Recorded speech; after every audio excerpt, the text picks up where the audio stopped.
Olá, sejam bem-vindos ao segundo episódio do podcast Importunos. Mais uma vez, estamos honrados de poder trazer para vocês informações de qualidade, com a presença de convidados também de excelência e de qualidade. Hoje nós trouxemos aqui o Mesaque Gualberto, né? Ele é sócio fundador e diretor comercial da Almex Center, também é sócio fundador e diretor comercial da Net Casa e da startup Big Bang. Gostaria de iniciar, como você iniciou sua vida no empreendedorismo? Você, desde cedo, se viu com essa vocação ou foi algo que você construiu no decorrer das suas experiências profissionais? Conta pra gente. Vamos lá, respondendo aí, na verdade, eu estou no empreendedorismo desde a barriga da minha mãe. Não tem como não estar no meio do empreendedorismo, do negócio. Eu costumo dizer que eu estou no comércio desde a barriga da minha mãe, exatamente 45 anos.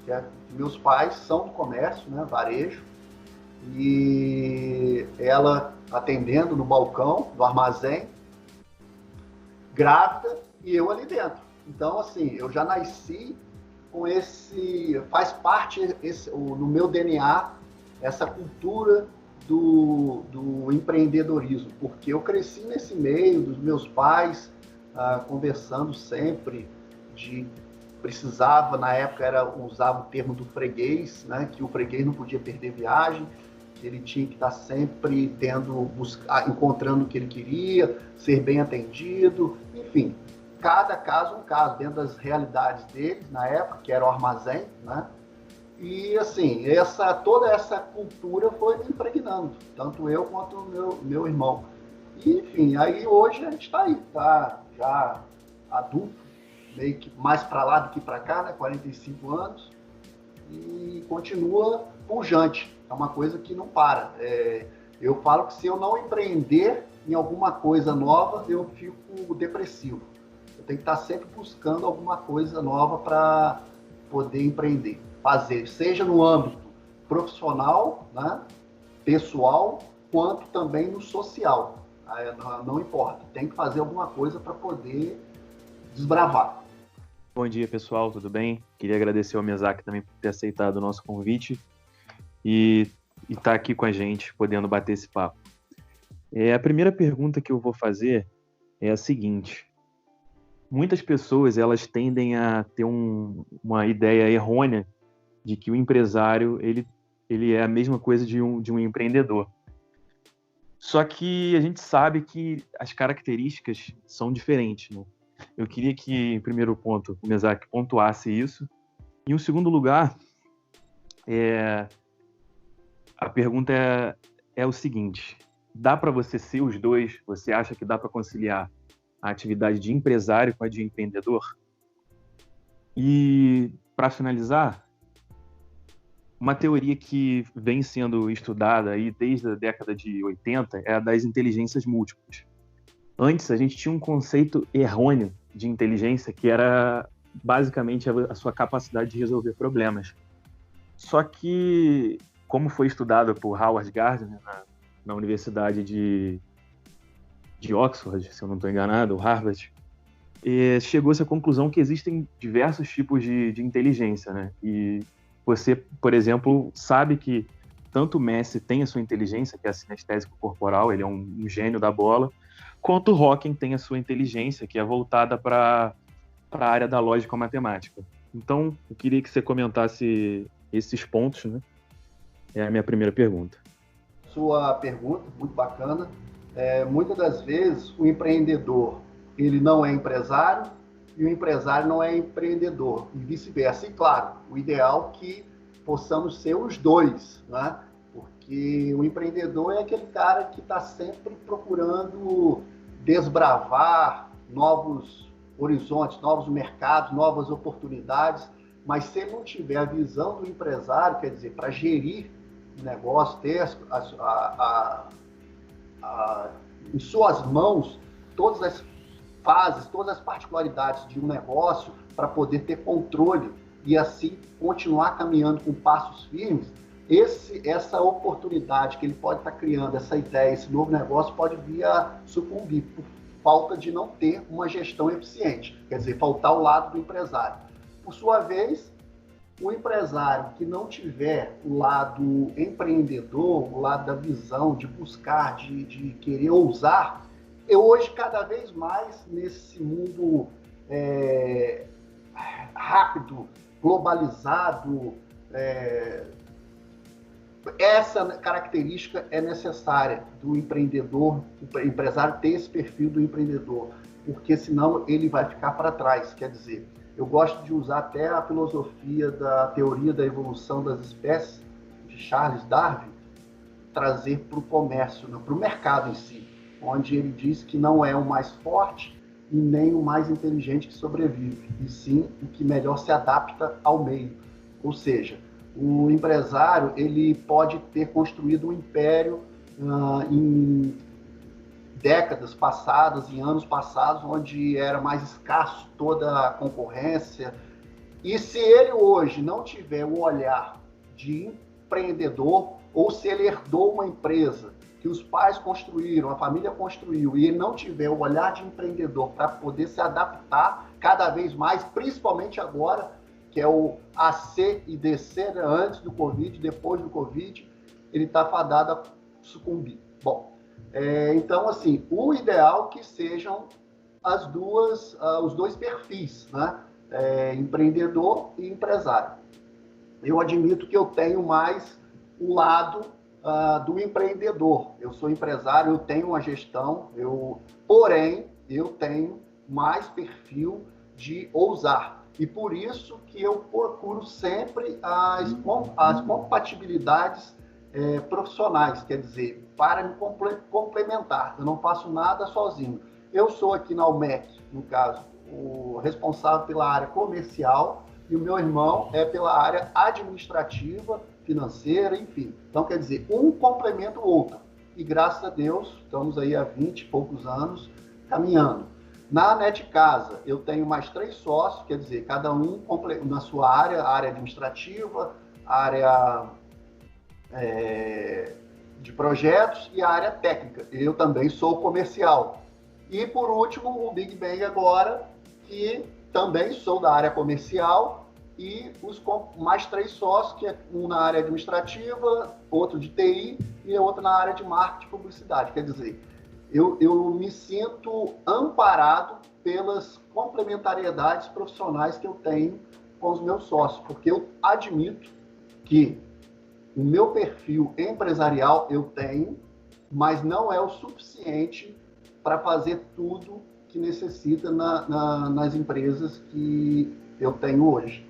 Então, isso a gente tem que reconhecer, claro, buscar sempre melhorar, aperfeiçoar, porque hoje o acesso à informação ela é muito fácil, só não melhora quem não quer. Então, isso aí é buscar sempre. Porém, sempre tem uma veia que é mais forte. No meu caso, em particular, é o empreendedorismo. E a última pergunta que você fez, eu acho que, como eu falei, cada um tem uma potencial em uma área. Cada um tem não vou dizer um dom, já tem um diferencial, uma característica particular. Uns têm, por exemplo, vou voltar aqui na UMEC, eu e meu irmão, tá? Mesma forma, eu gosto de dizer que é a mesma forma, mesmo pai, mesma mãe, mesma criação, tudo igual, tudo. Mesmo ambiente, só que ele tem a característica maior em financeiro, administração, burocracia, os bastidores da empresa. E eu tenho a característica mais forte em relacionamentos, em ousar, em buscar novas oportunidades. Um complementa o outro. Aí que tá, tudo saiu do mesmo lugar, da mesma formação. Então, assim, cada um tem a sua aptidão, digamos assim. Porém, claro, que com certeza é possível aperfeiçoar, melhorar o que nós não temos de tão forte, de tanta aptidão. Isso aí, com certeza, isso aí eu acho que não existe, isso aí eu não faço, isso faz sim. Claro que sempre vai ter algo que a gente se identifica mais. Isso aí não resta dúvida.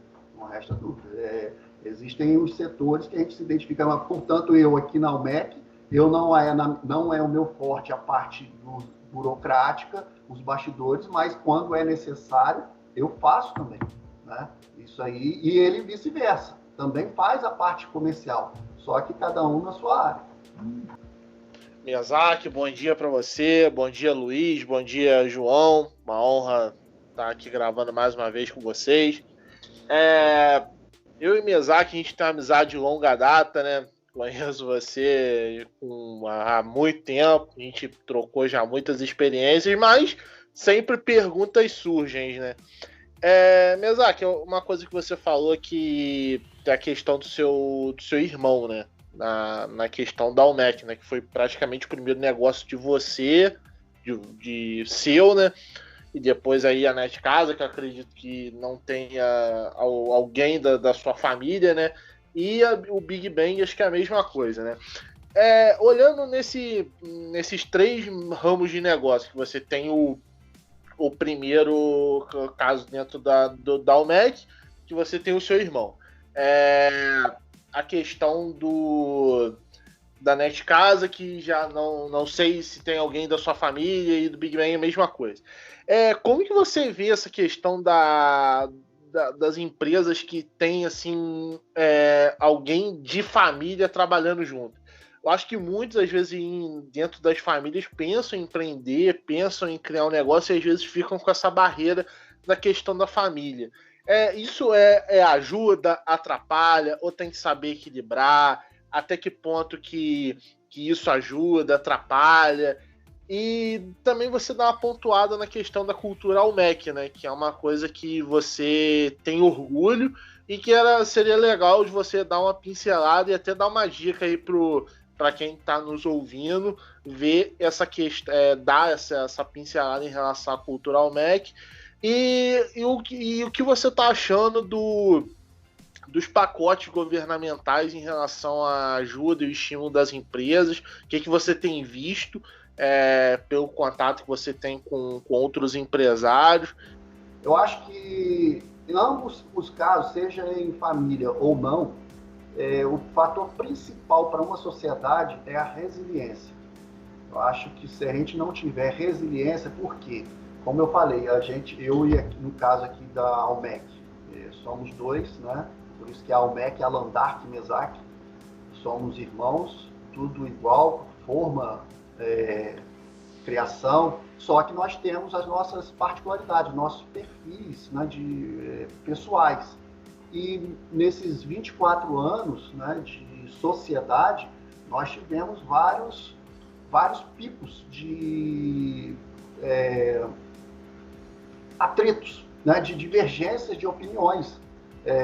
Porém, ao mesmo tempo, a gente via que aí entra a resiliência, que era para o bem da empresa, porque muitas das vezes eu tinha que acelerar, apertar o acelerador para a coisa andar, e muitas das vezes eu estava acelerando demais e ele vinha aí que tá, com o olhar dele puxava o freio de mão. Mas não é assim. E muitas das vezes ele, com o olhar mais clínico dele, o freio de mão estava puxado demais. Eu tinha que acelerar. Então, assim, isso gerando o equilíbrio. Só que em várias situações gerou-se muito atrito, desgaste, e aí que tá. A gente tem que ser resiliente e profissional ao mesmo tempo. Por ser família, ver que quem está dentro, a gente aqui dentro, eu não sou irmão dele, ele não é meu irmão, ele é meu sócio.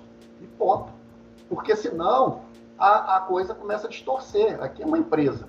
Uma empresa ela tem que gerar resultados para poder caminhar. Se a gente misturar, complica. Então, assim, no início, claro, o fato de sermos irmãos, estarmos na mesma cultura, termos criado no meio do varejo, isso contribuiu, e até mesmo pela sobrevivência, que muitas das vezes, muitos negócios começam por uma sobrevivência. Pô, ou eu tenho que fazer, ou eu morro. Então, vamos fazer nós dois, estamos aqui, estamos juntos, ponto.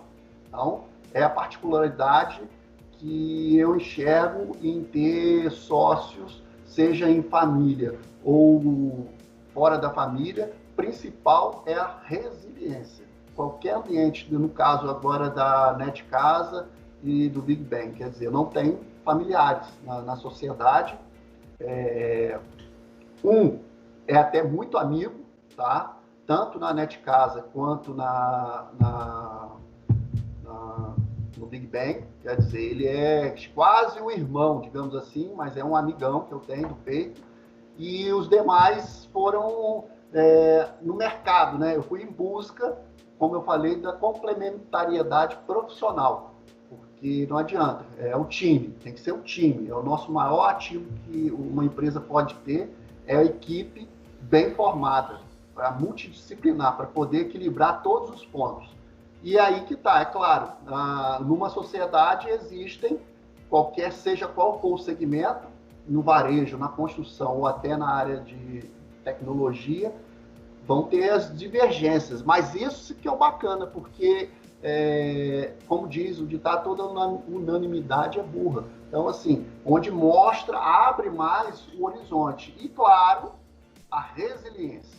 Em tudo, o respeito e a resiliência. Isso é fator fundamental para que uma sociedade possa dar certo. E eu não me arrependo de nenhuma delas. No caso, a Almec é a mais antiga, digamos assim. Não me arrependo, faria tudo de novo com o mesmo sócio. E os demais também são recentes, mas eu estou muito feliz e satisfeito. Em termos agora no caso da cultura Almec, né, que você perguntou, tá? A Almec, a gente está num lugar que tem 2.000 habitantes apenas.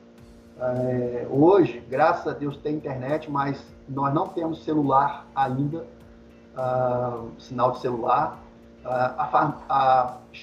Farmácia aqui chegou tem 1 ano, para vocês terem ideia. Então, assim, nós estamos longe de tudo, de todos.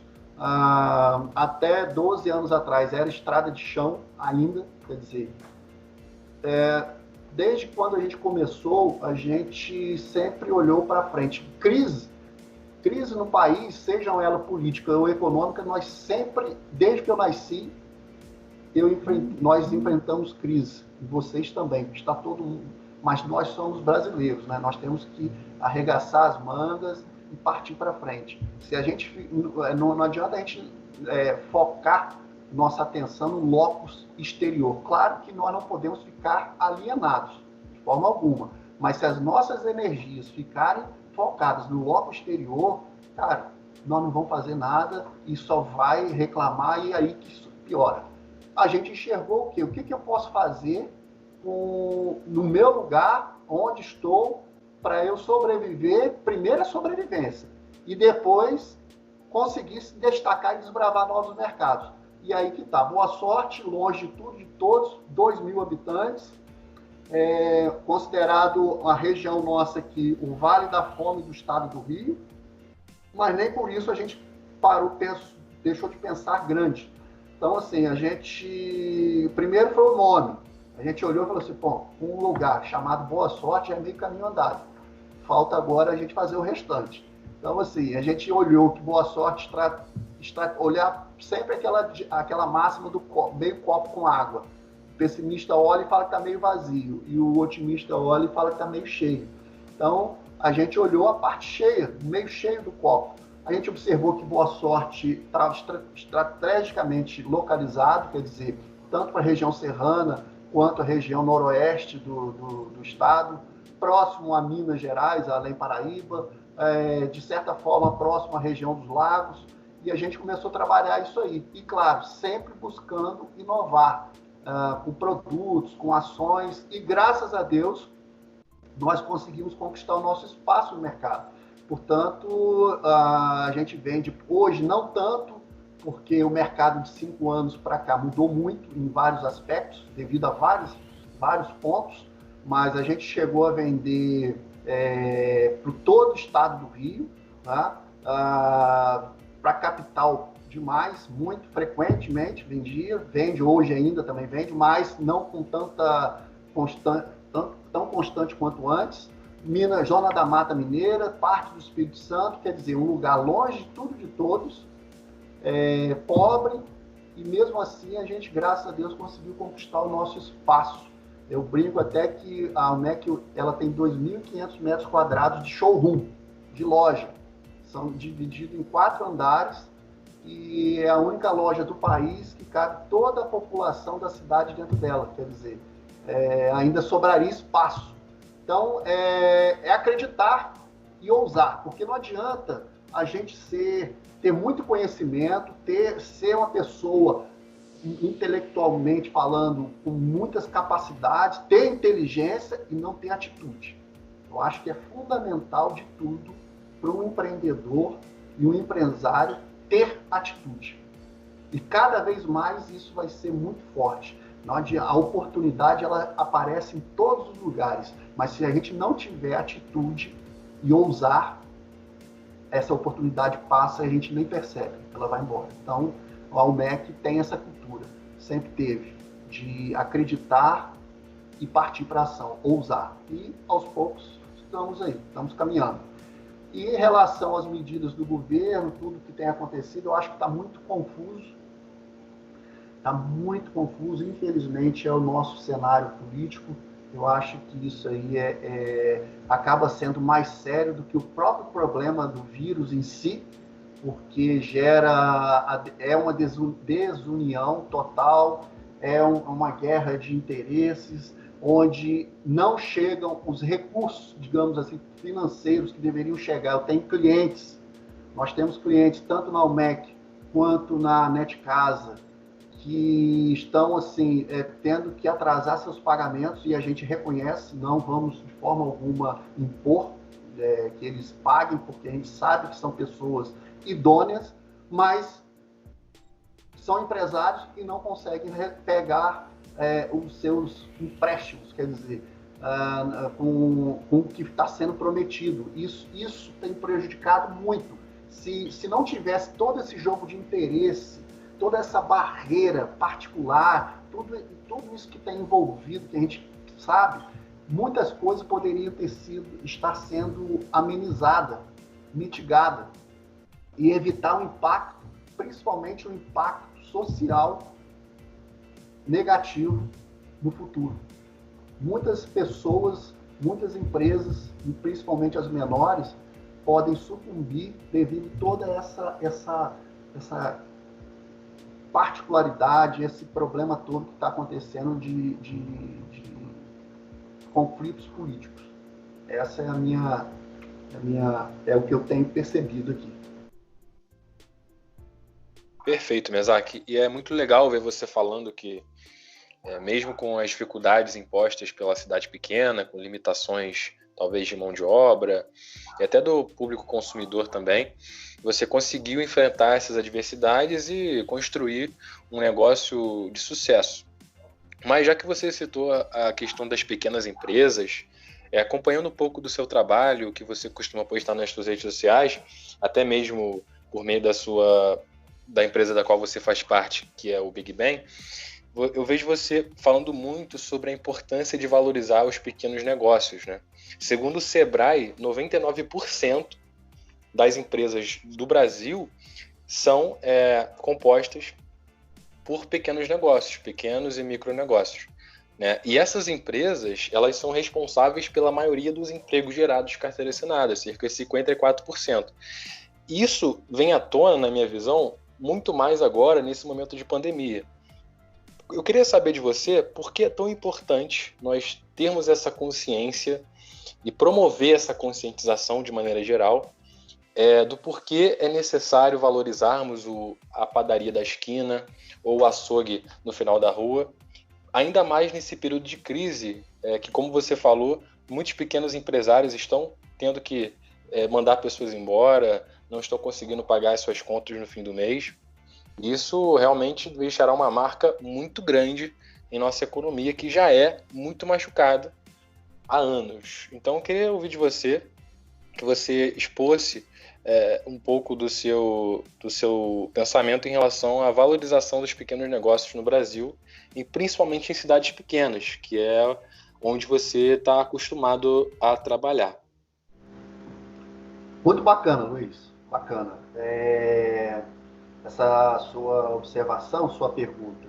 Bom, então eu vou entrar no assunto agora do Big Bang, né? O Big Bang, ele nasceu justamente de uma dor de um pequeno varejista, que sou eu, tá?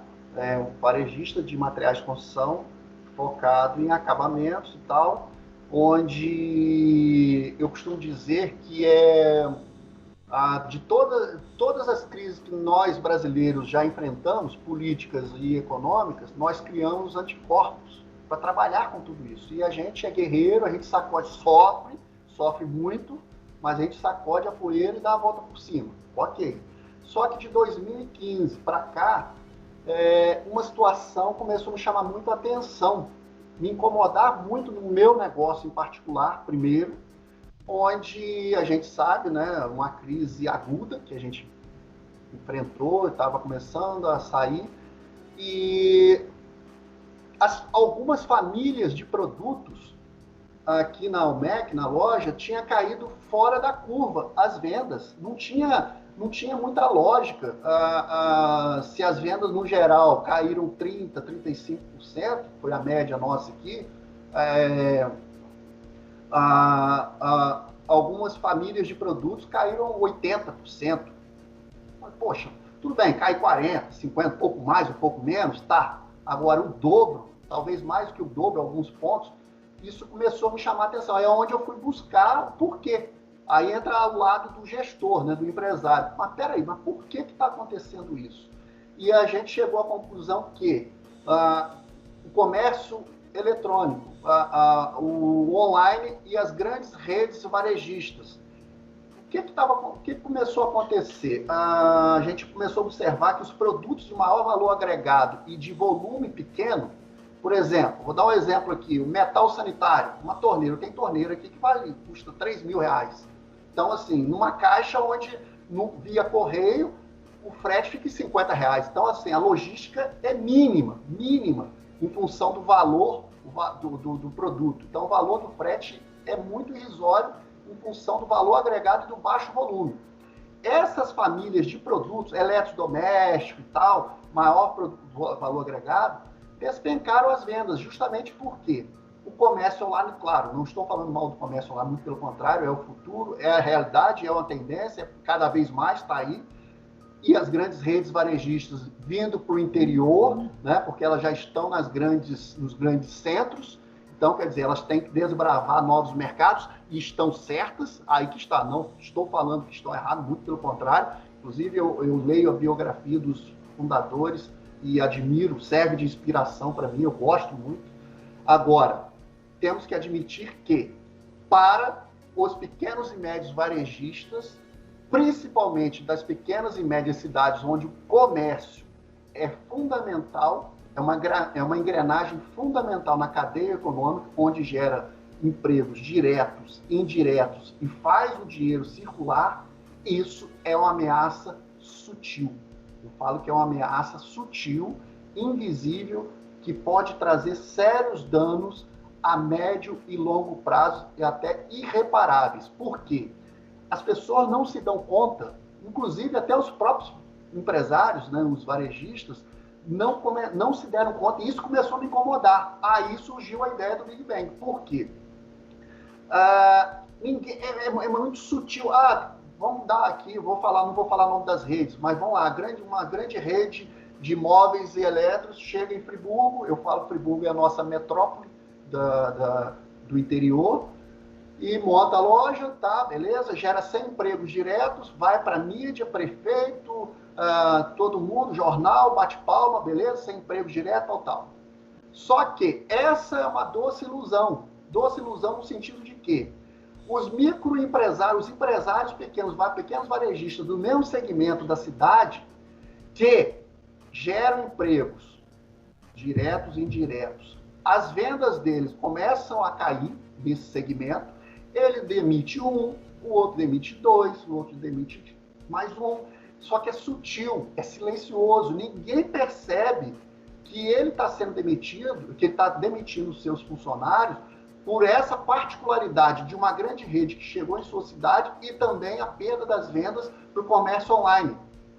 Aí a culpa vai para onde? Para a crise mãe, para a crise macro, que é a crise econômica e política. Cai tudo no guarda-chuva. E não é. Hoje, uma grande fatia de desempregos, independente de coronavírus, já era em função disso. E aí que tá, ninguém percebe, ninguém cai a ficha. Por quê? A partir do momento que o meu negócio vai bem, o lucro que é gerado pelo meu negócio, ele é reinvestido na minha cidade ou na minha região. De várias formas. Eu compro sítio, eu compro apartamento, eu compro carro, eu abasteço no posto da cidade, eu compro pão na padaria, eu pago dízimo na igreja. E aí que está esse dinheiro. Agora, a partir do momento que eu perco uma venda para o comércio online ou para uma grande rede varejista, o nosso concorrente hoje está do outro lado do país ou até do mundo. Esse dinheiro, esse lucro que é gerado pelo pequeno, a capilaridade que existe dos pequenos e médios varejos, dos diversos segmentos que existem, ela o quê? Ela lubrifica toda a engrenagem. Ela faz a engrenagem rodar melhor. Aí esse lucro que vai para o outro lado, pronto, cadê? Ele gerou, meia dúzia de empregos, 100 empregos, já vem com pessoal de publicidade, já é da empresa, que fica lá na matriz, contador, advogado, tudo, já vem com o pacote fechado. E aí? Daí, desse problema que eu comecei a observar e começou a me angustiar, foi onde surgiu a ideia do Big Bang. E o Big Bang nada mais é que uma plataforma onde une os pequenos e médios varejistas por segmentos para democratizar o poder de compras para nós, junto às indústrias, e com isso melhorar a nossa competitividade no mercado. Reverter de forma alguma, eu não acredito, mas equilibrar é possível.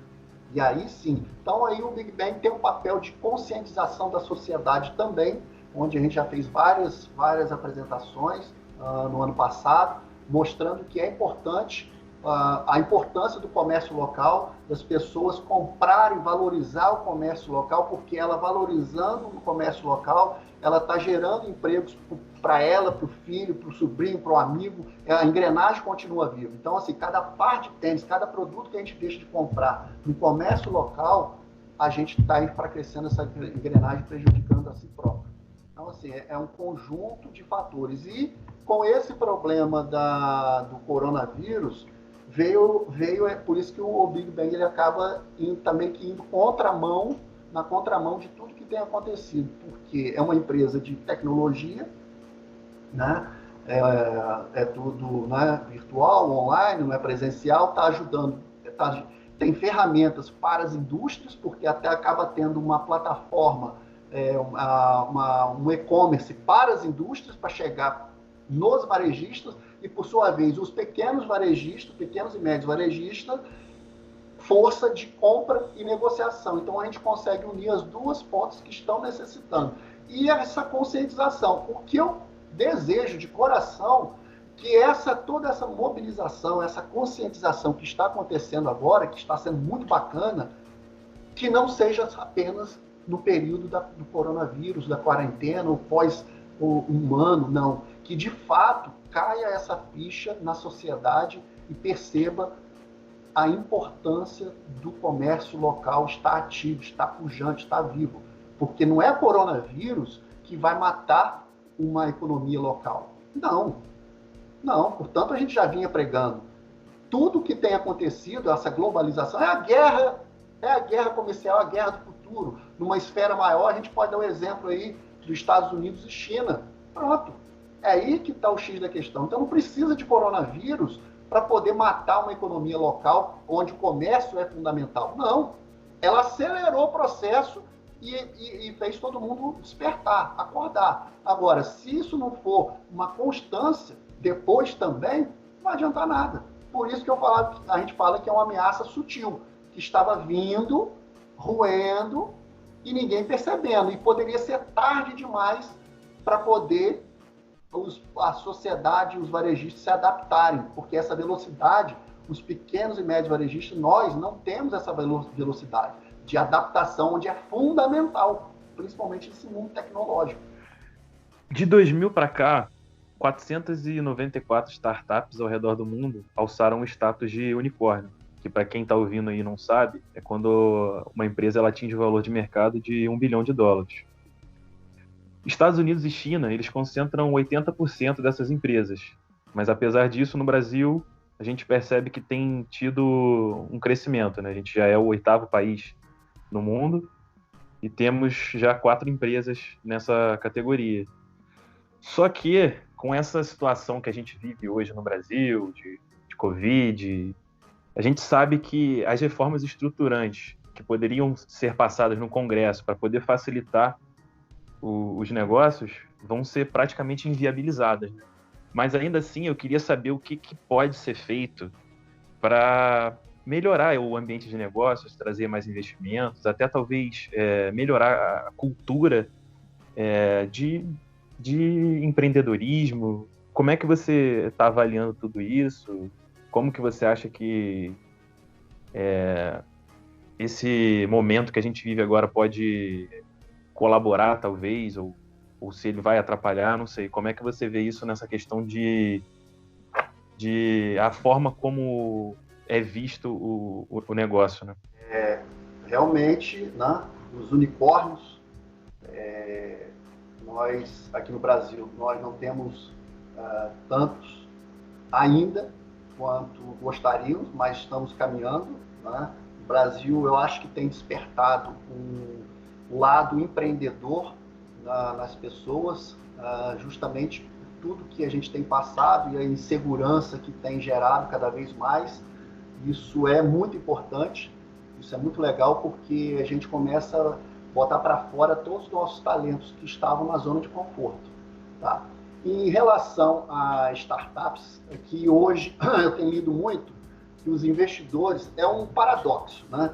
Vão secar, os investimentos vão secar por um período, porque toda a crise gera essa insegurança, esse medo, receio, principalmente até em quem tem muito dinheiro, principalmente nos investidores, porque é um momento delicado. Porém, ao mesmo tempo, é um paradoxo, justamente porque, ao mesmo tempo que seca essa fonte, ou não chega a secar, mas diminui bastante, quando esses investidores observam que tem uma startup com grande potencial de escala e seja um produto disruptivo, a coisa muda. Como é o exemplo do Uber e do Airbnb, que nasceram justamente pós grandes crises mundiais, foi a crise de 2008. O Uber, para você ter ideia, na Espanha, 85% dos jovens estavam desempregados, literalmente desempregados. Esses jovens, um tinha um carro parado, o outro tinha um quarto vazio em casa. O que começaram a pensar? Claro, tanto nos Estados Unidos quanto na Europa. Espera aí, eu vou usar isso para eu ganhar dinheiro, porque eu preciso ganhar dinheiro.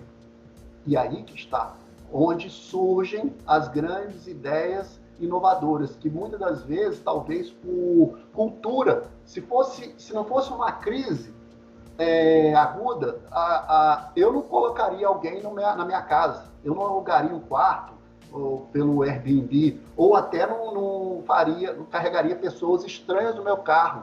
E aí? Mostrou que é possível. Então, a crise, como essa que nós estamos vivendo agora, que é muito mais aguda, ela vai trazer, eu acredito piamente, que vai trazer muitas inovações e muitos benefícios no pós-crise. Não é fácil, né? O momento é delicado, é um momento que a gente está vivendo, mas toda a crise ela tem início, meio e fim. E o mais importante disso tudo eu procuro olhar sempre com os olhos da fé em todos os cenários. E o primeiro que eu observo nada seria possível, o que poderia deixar todos nós em casa com mais elos familiares, com mais esse sentimento de solidariedade ao próximo, do que uma situação dessa, onde ao mesmo tempo ela é uma guerra contra um inimigo invisível, e é um inimigo comum, quer dizer, está todo mundo do mesmo lado, contra um inimigo comum. Nós temos exemplos de lá em Israel, onde palestinos, judeus e cristãos, eles, principalmente judeus e palestinos, deram uma trégua. Olha que bacana, uma trégua na guerra, nessa guerra que já dura anos, para poder combater um inimigo comum. E depois desse período, eu acho que, como a gente estava falando aqui, esse sentimento, essa solidariedade, que isso possa permanecer, que não seja apenas um momento, que venha esse sentimento de colaborativismo. E aí que está, as grandes empresas mundiais, elas vão, eu acho que vão começar a repensar muitas coisas, principalmente na questão dos valores, do ser humano, de ajudar o próximo, não pensar somente em resultados financeiros. E isso vai trazer uma energia muito positiva para o mercado, justamente por ser uma crise diferente das demais, seja pós-guerra ou seja as outras que a gente já passou, econômica ou política. Eu acho que vai trazer muito benefício. Voltando no assunto da startup, o termo agora que está sendo usado também é o camelo. Ao invés de, tem o unicórnio, né, que é o que todo mundo almeja e sonha, né, que é o valor de mais de $1 bilhão, alcançar essa marca, mas devido ao mercado, não que não vá ser possível, porém com essas particularidades que eu comentei, só que hoje é o camelo, que não é algo imaginário, como o unicórnio, né?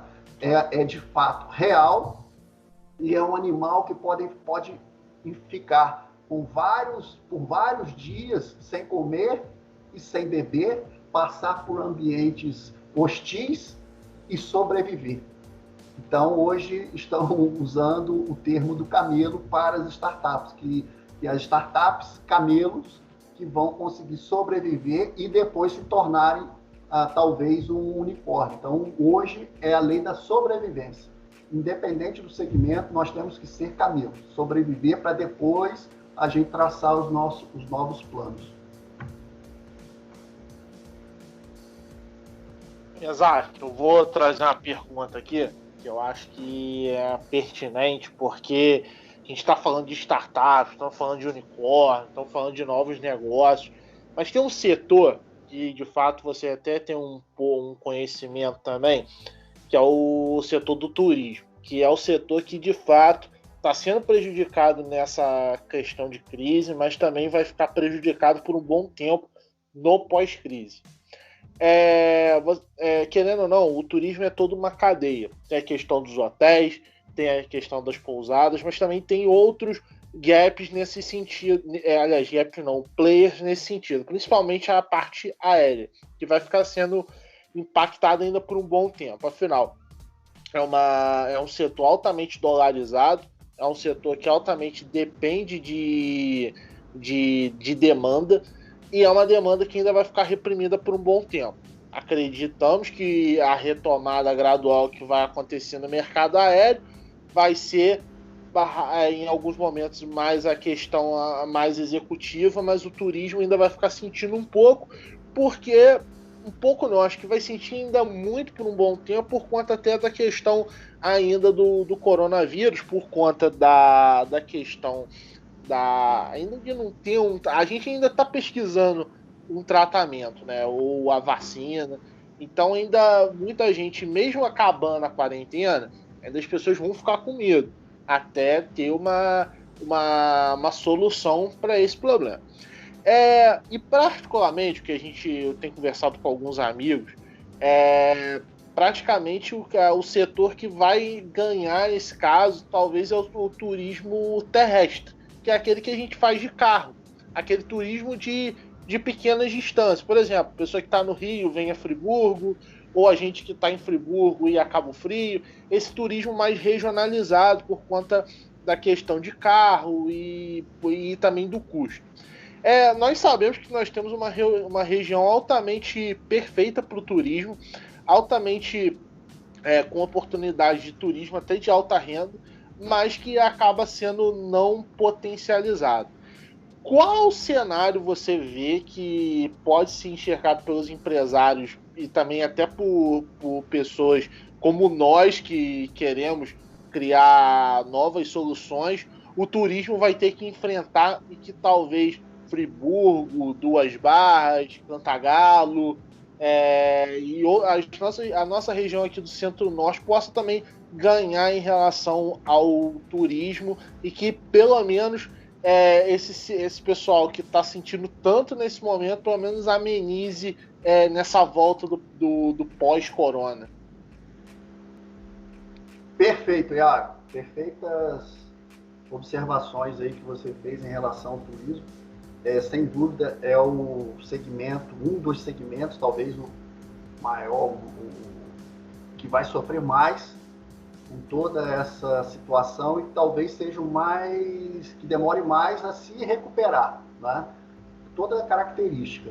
Agora, ao mesmo tempo, eu acho que, vamos falar agora particularmente nós, né? Nós do interior, será uma grande oportunidade para sacudir, e aí que está, é na crise que se cresce. Quanto que a gente já vem falando do turismo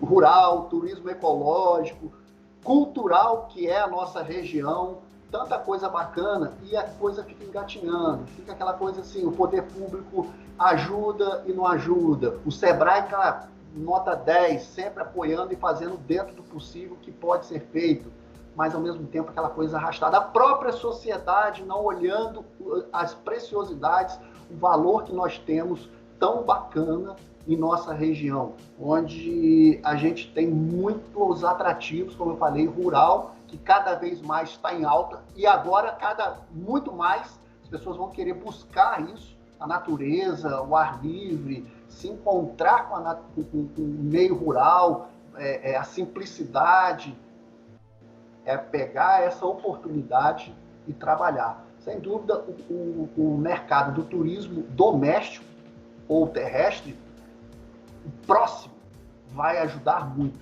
Se nós fizermos turismo em nossa própria região, muita coisa boa pode acontecer. Se as próprias pessoas da região serrana, região dos lagos, interior do estado, fizer esse intercâmbio de turismo, você vai para o noroeste, tem uma característica que pode ser explorada, tem turismo de aventura no Rio Paraíba, tem de cavernas, tem turismo religioso, tem montanhas. Aí você vem para a região serrana, é o clima, é o rural, é a cultura, que na minha opinião, é a mais rica do país, porque tudo aconteceu aqui no século XIX, inclusive o senhor Pedro Bertolucci, ex-prefeito de Gramado e um dos idealizadores do Natal Luz, ele falou que, em uma das palestras dele, que ele tinha uma inveja branca, tem uma inveja branca da região serrana do estado do Rio, que lá no sul eles têm tudo. Tem tudo que tem aqui no estado do Rio, na região serrana. Aqui nós temos Petrópolis, Teresópolis, Nova Friburgo. Lá eles têm Bento, Canela e Gramado. Aqui nós temos clima, aqui nós temos natureza esbelta, lá eles têm. Só que tem uma coisa que a gente tem aqui que eles não têm, e é onde ele falou que tem a inveja branca. Olha que bacana. A cultura, a história. Isso eles não têm, porque tudo aconteceu aqui. E nós sabemos disso, só que não é explorado. Aí que está. Nós não olhamos para o que nós temos e não exploramos. A própria Avenida das Hortênsias, lá em Gramado, ele levou as mudas daqui de Nova Friburgo. Isso há 35, 40 anos atrás. E aí? Será que não está na hora da gente olhar, enxergar tudo que nós temos e aí sim trabalhar em cima disso e trazer benefício? A gente tem grandes exemplos, a próprio Japão, pós-Segunda Guerra, pós-bomba atômica, a potência que é hoje, investir principalmente nessa base da educação e cultura. Porque eu costumo dizer que quem não ama, quem não conhece, não ama. Nós temos que pegar os nossos jovens, as nossas crianças, mostrar o que nós temos de bacana. E aí sim, isso vai começar a surtir efeito a médio e longo prazo, não é instantâneo. Então, assim, por isso que existe o projeto aqui, Caminhos do Imperador, que é justamente isso, para poder valorizar o que nós temos de bacana. E ano passado, só para fechar aí esse contexto, num bate-papo que eu fui falar do Caminhos do Imperador, num colégio daqui de Cantagalo, para os alunos, ao final a menina chegou, eu nem lembrava dela direito, que é daqui da fazenda de Areias. Ela falou para mim que ela descobriu a vocação dela por causa do Caminho do Imperador. Eu falei, é mesmo? Que bacana. E qual a sua vocação? Eu quero fazer turismo. Olha que interessante. Para mim, se o Caminho do Imperador terminasse hoje, eu já estava feliz só por causa disso. Uma semente que foi plantada despertou numa jovem a vocação dela. E ela está focada nisso. Vai fazer turismo por causa do Caminho do Imperador. E é isso que a gente precisa. Então, assim, eu acho que, de uma forma geral agora, o Brasil é rico demais em culturas, em paisagem, natureza. Para o turismo, aproveitar esse gancho. Muitas pessoas que estariam indo para fora do país, né, viajar para a Europa, para os Estados Unidos, vão fazer turismo dentro de casa e principalmente com a consciência, né, de valorizar a prata da casa. E, claro, quem ainda não tem um trabalho feito, focar nisso aí, trabalhar nisso aí, que eu acho que vai ser uma forma de recuperar mais rápido e também trazer uma nova economia, né? Uma nova engrenagem para as regiões. Perfeito, Miyazaki. Eu concordo muito com a sua opinião a respeito dessa pasta do turismo. Você citou Gramado, realmente. Quem já foi a Gramado e o friburguense que vai a Gramado, ele sente aquele aperto no coração, porque ele vê que Friburgo tem tudo para ser bem melhor até do que Gramado, justamente por ter esse aspecto cultural que Gramado não tem e as regiões serranas do sul não tem. Mas eu já faço as minhas considerações finais aqui. Já passamos de 1 hora de episódio.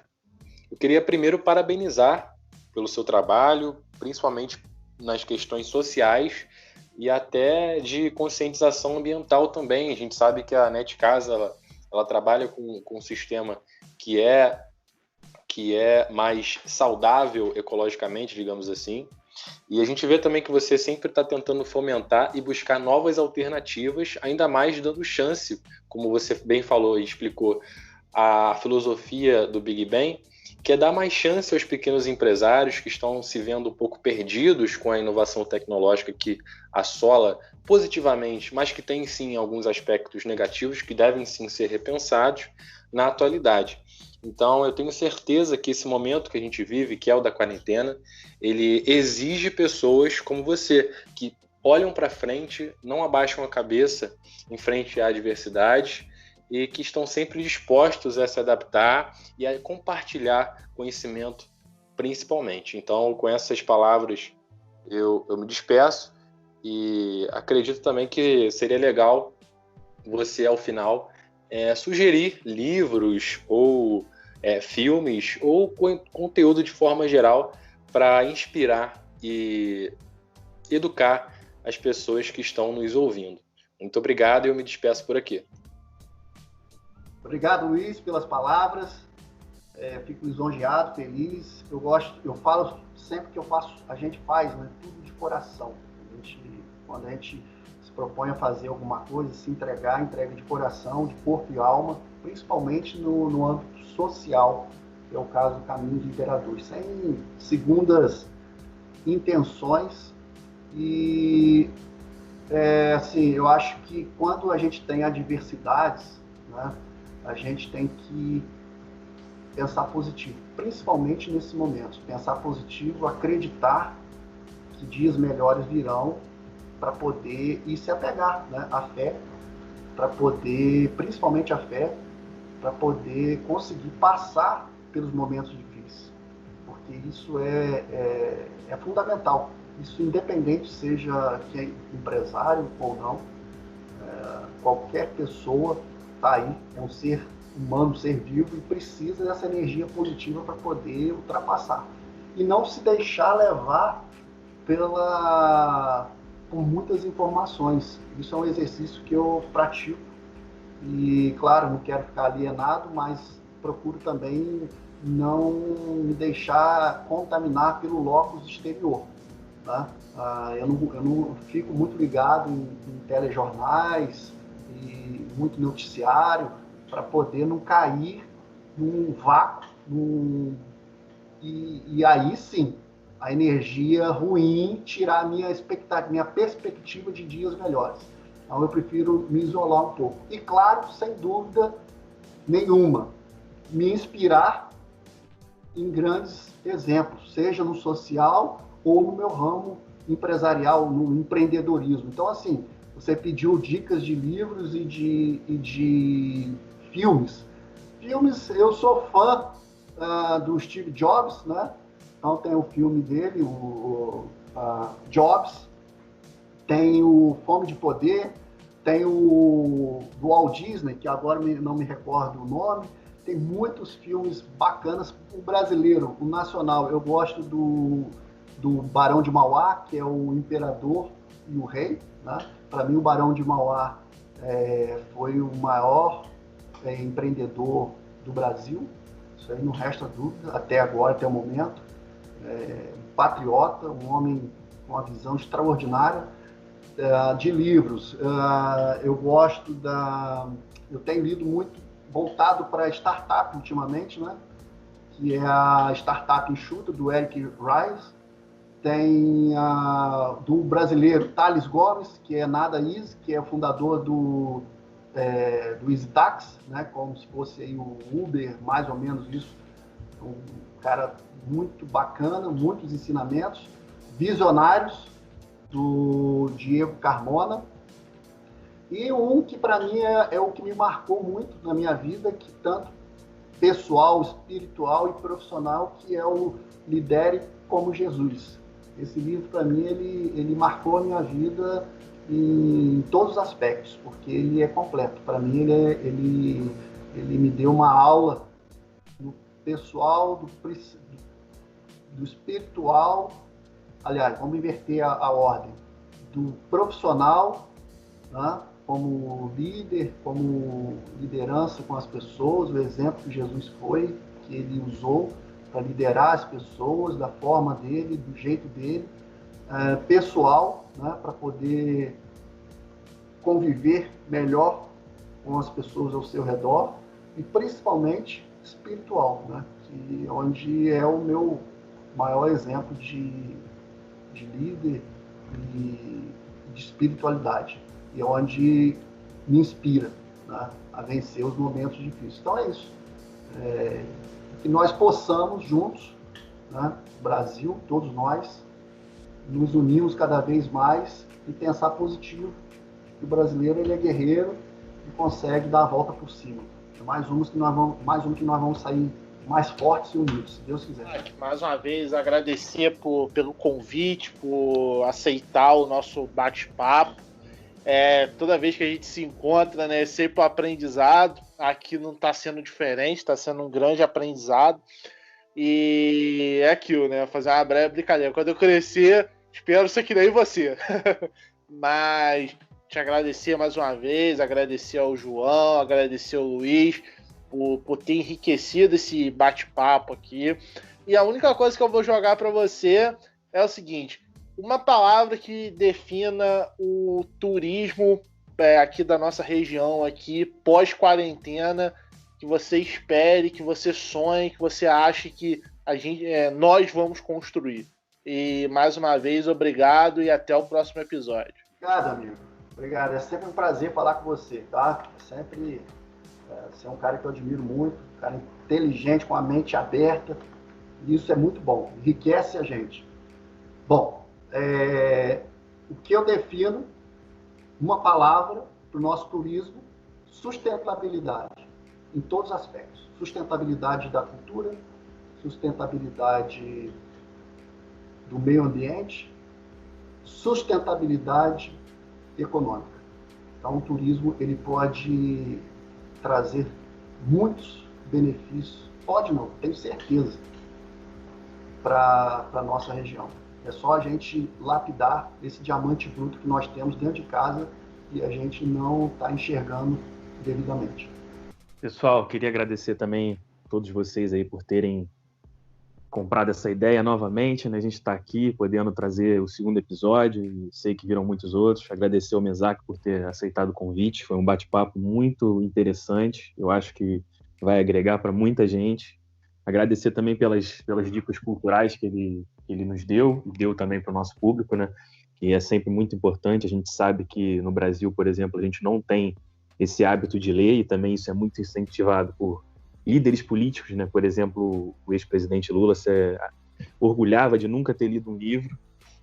Mas, para finalizar, eu queria que você, Mesaque, falasse para pensasse se você tivesse hoje talvez com 18 anos, no início da sua vida, qual seria a lição, ou talvez o que você gostaria de falar para o seu eu, né, no passado? Nunca perca os seus sonhos e sua fé. Isso para mim todos nós temos problemas, né?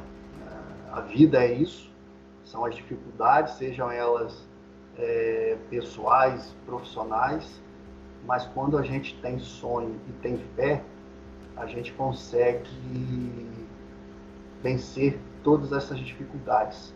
Então, o sonho para mim é o combustível que me move hoje. Eu estou hoje, no caso do Big Bang, falando, ou ontem, ou há 1 ano, 2 anos, ou 4 anos, quando surgiu a ideia, eu não tinha nada de concreto nas mãos. Hoje eu já tenho alguma coisa. Mas era o quê? O meu sonho, que me movia e me move, o meu combustível. Nós hoje a gente anda em função dos nossos sonhos, do que a gente planeja para o futuro. E isso é muito importante. Um homem sem sonho, eu acho que cai num buraco, num vácuo. E eu não consigo viver sem sonhos. Para mim, sonho é meu combustível e sempre será. E, claro, a fé. Porque a fé é a certeza que nós podemos realizar todos os nossos sonhos. Acreditar que é possível. Então, quando a gente tem esses 2 ingredientes, sonhos e fé, eu acho que é só a gente trabalhar, ter ação, que a gente chega lá.